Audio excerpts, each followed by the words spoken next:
Mr. Chandramohan, Mr. Manish Trehan, Brigadier Surinder Singh, Mr. J.S. Bedi, the participants in this quality competition, ladies and gentlemen. It's a pleasure to be here early this morning. And yesterday I was speaking to Mr. Trehan, I was asking, what should I be doing here? I mean, I'm a newspaper editor. What does that have to do with this function? Why should anyone want to listen to me? You're all experts in your own industry. Don't know what to do. What light can I throw on this subject, apart from lighting the lamp this morning? But the more I thought about it, I realized a lot of what we do is what you all do in your factories and companies. As an editor of a newspaper, every day my morning begins very early at 6 in the morning, reading all the newspapers, almost 10 of them. I watch TV. I do go for a little game here and there, maybe a call for yoga.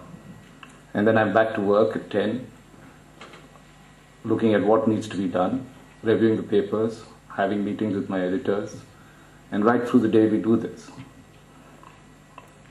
In any given day in a newspaper, something like 2,000 reports go through.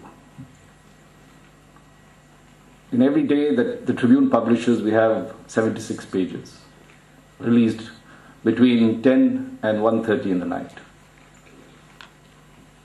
In that, there are about 800 reports that get in, which means that we would have taken 800 decisions to see where that report should go in, to see the quality of that report, to see whether the headline is up to scratch, to see whether the report is got everything that it needs, it's fair, it's balanced, and if quality was the key word that the Brigadier was mentioning, for us it's accuracy, accuracy, accuracy. That's our major worry every day, that we don't make mistakes. And then that decision is taken, it is processed, and till that time we're worried about any mistakes are going in. And the next morning it goes out to the reader. Many of you all might be here. And every day we are judged, just as a bread product or a chocolate bar or anything else that is consumed on a daily basis. The consumer judges us, the reader judges us. So it is something that we can't do just one day. It has to be done on a daily basis. It has to be sustained. And over a period of time, the reader gains faith in you. I actually walk into a reader's house every morning and I say hello to him. And I say, look, this is the most important news items. And if you want to be briefed about the world, not only around you, but in your state, in the country, and also internationally, I'm your spokesperson. I'm the window to that whole process. Why should you trust me? Because I will deliver quality to you every morning, that you will not have to waste your time going through scores of other newspapers, listening to TV. I will sum up the day's most important developments that have happened on the previous day and give it to you every morning. So I'm under test every morning. If I make a mistake, it's like a good friend coming home, and if he exaggerates, if he says something that's wrong, you would immediately feel, why should I listen to him? It is that trust that you build every morning, that the Tribune does not do anything because of a bias. It comes from a pure status, and when it gives its report, it's objective. It has checked all its facts. It is not looking for angles and other kinds of things. There's no business involved. It is just stating it as it is. And that is the credibility that has made this institution, which is now 131 years old, and I'm very proud to be with it, what it is today. It doesn't happen by accident. Quality is never an accident. It is always a process of thought, action, and it is a daily process. It is not something you just come for a competition and say, as we all know, that we must just do it now. Because there's some award to be got, I will then suddenly improve quality and then make sure that it is there. It has to be a habit. It has to be something that goes on a daily basis. I remember when I joined India Today, one of the quotes that was sent to me by my editor-in-chief then was from J.R.D. Tata. And when I came this morning, I carried that quote around with me for a long time. And when I came this morning, I decided that I'd search the Google and see if I could get that quote from J.R.D. Tata. And I did find a variation of it, though it was not. Tata had given an interview to India Today at that time, but I'll just read it out. If you want excellence, you must aim at perfection. I know that aiming at perfection has its drawbacks. It makes you go into detail that you can avoid. It takes a lot of energy out of you. But that's the only way you finally actually achieve excellence.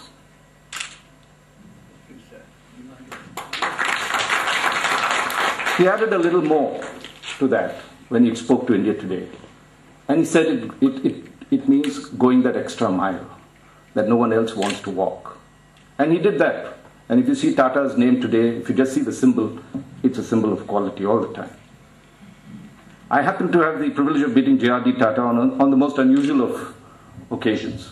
I was doing, at that time, I used to specialize on development issues. I had got tired of reporting on politics. I used to head a bureau in the South, and then I felt that was a lot of backslapping and nothing of significance. So I took up issues that were in the back burner of journalism, and this was development, and that's how I got the Statesman Award, looking at rural areas, looking at population, looking at health, looking at problems that persist in the country but nobody wants to address. And on this occasion, it was Tata's contribution on population and population control that interested me. So I gave him a call, and he immediately came on the line. And he said, of course you can come to Bombay and talk to me on population. It's a subject close to my heart. And he's the head of the Tata Group. His executive the next morning when I landed in Bombay from Delhi couldn't believe that Tata had given me an appointment. He said, but who are you? Some lowly correspondent, and how can you just meet the chairman without an appointment? And I said, well, he's given me an appointment. Of course, that caused a lot of confusion, and then they said, Tata came back, he walked out, and he said, Raj, I'm terribly sorry, I did not know that I had a board meeting on when I agreed. But the next time I'm in Delhi, I'll come and meet you. And he did that, and he spoke for an hour with great passion on population. And he even talked about his own vasectomy to me. And it is with this that you understand that there is nothing that is separate from you when you go to the office or you go to a factory, and when you go home, you carry that same characteristic trait with you to bring excellence into your daily life and passion with which you do things. And Tata demonstrated that passion. Because when he spoke on population, he was there. And he wasn't just saying it as an idle thing. He actually went through a vasectomy, though his wife objected, and he said, I just wanted to know why, if I'm going to advocate this to others, I wanted to feel it myself. He did tell me that it was painful. But that was the man. In this context, there was another, I noticed that while I was reading the brochure, that Dr. Kalam actually inaugurated this, President Kalam at that time. And the book that I did devotes a lot of chapters to Dr. Kalam and his work at the DRDO. Now, Dr. Kalam, when he took over the Defense Research and Development Organization, it was a moribund organization. It was an organization doomed to failure. None of its products had actually taken off with any great thing. And here was this gentleman who had just come from a technician, like a lot of this thing. He had come from, I think, held a diploma in technical education. Aeronautics, if I'm not mistaken, and came into this place where he could have said he was at the pinnacle of his career. He'd moved off from Space Department, helped India launch its first satellite launcher. He could have, run his way through this place and moved up the ladder, but he didn't. He sat there and he began to transform the organization. His technique was different. His was not an aggressive technique. He was not a leader that he would, go and yell at everybody. The maximum he would say, and if you talk to people, and I quoted it in my recent Agni article when I'd gone to watch the launch, was that you funny guys. That was his maximum anger that he had. Was if you called him a funny guy, it meant that he didn't like you. Or not didn't like you, but he didn't like your work in this sense. And Kalam then took over this organization, which was, as I said, doomed to failure, and began to gradually empower people in the way he did things. He would never order someone to do something, he would go to a scientist and walk to him very gently. He would never call him to his office. He would walk into that place and say, look, I need this part to be done. Can you help me? He could have ordered him and said, do it. His other lesson to me was that I would always approach a meeting completely prepared. I would never walk into a meeting which I didn't know what I wanted to do and what needed to be done.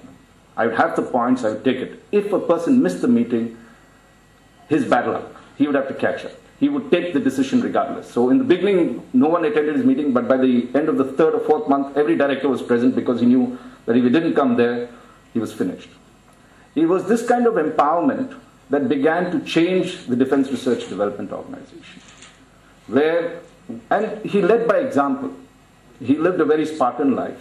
He could have had a large house as the director of the Defense Research Laboratory in Hyderabad. Instead, he chose to live in a guest house, a single-room guest house. He was the hardest worker of the lot. In most of the interviews that I did with him were at 1 o'clock in the night because that was the only time he had free. For the book, that was. And he would set the pace by example. He knew his subject well. He demanded excellence from his team. He was not satisfied. And yet, as you'll all know, failures is part of everything that is there. When the team failed, he was there. And he was taught that lesson by a very great scientist that actually belongs to Lahore in Punjab, Satish Dhawan. And he was mentioning to me that when the first satellite launcher went up, the SLV-3, in 1979, it failed. It tumbled into the Bay of Bengal. Kalam was the project director. Dhawan told all the scientists to stay back. He went and announced to the nation that the project has failed. And this went down. Kalam hadn't slept for 3 days. He was resting next to the control room. When he got up, he gave his resignation to Brahm Prakash, who was the director then. And Brahm Prakash tore that and said, we want you back on the job. When the next year SLV-3 went up, 1980, Dhawan didn't come forward to announce to the world. He asked Dr. Kalam to announce it to the world. So he was willing to take the failure, but when it came to the achievement, it was his team. And that was a lesson that Kalam remembered. And Agni, which is a story that is so closely linked to India's security, which is our long-range missile that can deliver nuclear weapons to enemies that think that they can harm us. Agni is a product that was of Kalam's idea, his brain, and then took its time to develop. But when the first failure of Agni happened, actually it was a postponement. And that time, Director Agarwal was in charge. And so when he said, he was very despondent when they had to postpone the launch because Rajiv Gandhi was Prime Minister then and everybody was waiting for this great event. And he said, Kalam told Agarwal, at least you have your vehicle. When my first failure happened, it was burned down. There was nothing. It was in the ocean. You have your vehicle. Go back, change, review your entire process, and do what it is. And sure enough, they went back, and the first flight of Agni was successful. Why I say this? Because I went very recently to see Agni 5.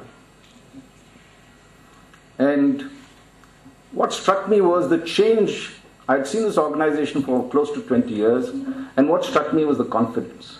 For the first time, they'd allowed me to come and watch the missiles earlier and see their program. But I was one of the few who they thought that they could trust in the sense that I would not misuse the information. And this time I went to the launch pad at Wheeler Island. And the difference was the confidence. They were not worried. And if you look at a missile, Shekaran, who's the head of the Advanced Systems Laboratory, every missile contains 10,000 parts. When I asked him, what is your main thing as this? The flight is a maximum 20 minutes. In 20 minutes, 10 years of work is tested. You either know your success or failure, like boom, it goes like that. And I asked him, what was your thoughts? He said, you know, Raj, I know every single part of that. There are 10,000 of them, and I'm worried one would fail. Till it touches down somewhere close to Indonesia, I don't know whether my missile has succeeded or not. That, because space is unforgiving, it means that you have to build an excellence of an extraordinary quality to achieve that kind of perfection, to have your vehicle land with the precision. Very few people in India appreciate it. We are very deprecating of India, of our public life, of our roads, of our the way our sewage is maintained, of our lighting. Now it is the same people that live in the same milieu, with the same government salaries, with the same facilities, that create excellence. That is the difference. You can throw up your hands and say that, look, I'll work in the best organizations and I need this facility or that facility and do what you have to do. But at the end of the day,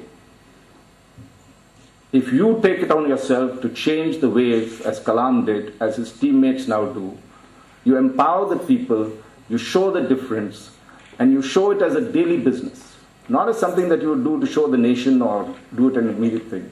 That is when transformation occurs. That is when quality becomes a habit. That is when you begin to deliver with the confidence that Agni 5 did.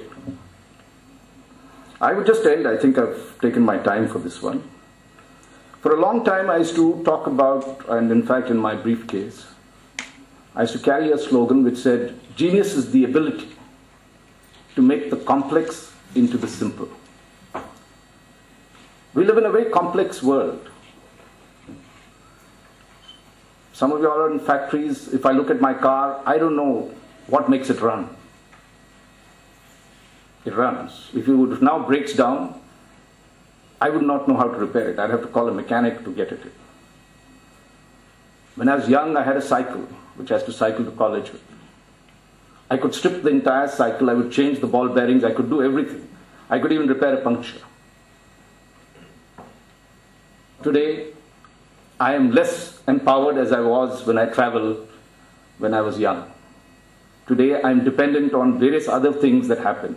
And you will find that this modern world, at the same as it empowers you to do certain things well, it also disempowers you and makes you dependent on a whole lot of other systems to do that. Now, you will ask, when you look at your computer and you put it on, and you'll say, how does a computer work? My son asked me about a couple of years back, how does an email go? It set a whole process of thought to understand how an email is transmitted over various dimensions. Though we used it every day. I could tell you how a mail went, a regular postal mail that goes, but I couldn't explain to my son how an email went, so I had to study it myself. So you would see that there is a whole degree of complexity that goes on. And one of the things about quality and getting to do what you have to do is to break down things simply. You will see it, I'm sure, in the way you do things. It is not that you would like to make it more complex, but you will take a lot of tasks and make it simple, so that the people that can do it understand it, and then it becomes a movement of its own.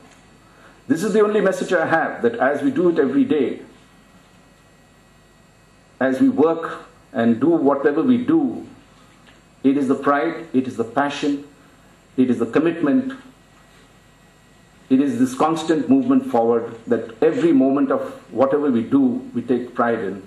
And as J.R.D. Tata says, to walk that extra mile to ensure that we deliver not just excellence, but perfection. I'm sure all of you are here. I wish you all the best. I know it is not just a matter of luck that will determine the winning team. It's all the hard work and their perseverance and their emphasis on quality. I wish you all the best and all the luck. And thank you very much.